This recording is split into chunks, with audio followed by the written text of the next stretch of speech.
Sure po. Ganun. Ganun lang. And then later, tumawag siya, sabi niya, sige, you can be part of the trade fair. Sabi ko, ay, ano yun?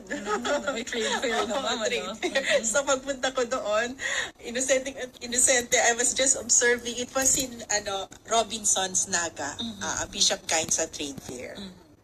Okay, so selling kit lang ako doon. And I had a small stante na displaying all these products. And of course, nakikita ko yung mga tao, pero hindi naman ako marunong mag-sales talk. So nakikita ko, binabasa lang nila yung Good product. testimony, very Yung good. mga labels natin, ganun. And then, after 3 days, ang daming nagpuntahan. Sabi nila, huy, kumaling ako sa eczema, gano'n. Parang tuwan-tuwa sila. Nakikinig lang po ako sa kanila. Hindi naman ako masyadong makareact kasi hindi ko naman alam na nakakagaling talaga. Kasi, of course, na-test ko na sa family pero wala naman kami mga major skin diseases.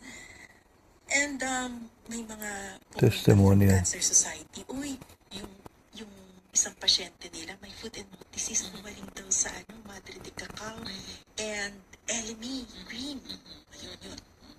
Tapos marami pang pabalik-balik. So, nangyari kasi, parang 10 days ata. So, may chance na bumalik-balik sila. Tapos nagkukwento sila. Sabi ko, yung may nagkwento pa na isang bedridden, yung sabi niya, marami na silang nagagasto sa medication ng kapatid niya na may third-degree burn.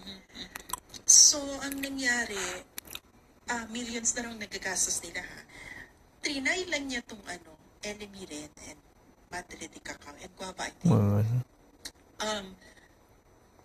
Alam mo, ito humility aside, napaiyak siya when she was telling me the story, how na gumaling yung, kumbaga nag-improve Testimony yung of our niya. product. Kasi nung sinasabon daw niya ng Madre de Cacao at saka nung LME cream, nakita niya nade-drain yung habang pinapalikod, nade-drain talaga yung sugat, very proud. Tapos may lumalabas na mga pasintabi po pero ito po, napakagandang testimony about yung mga ini-stab lang natin ng mga halaman, grabe pala ang potential for healing.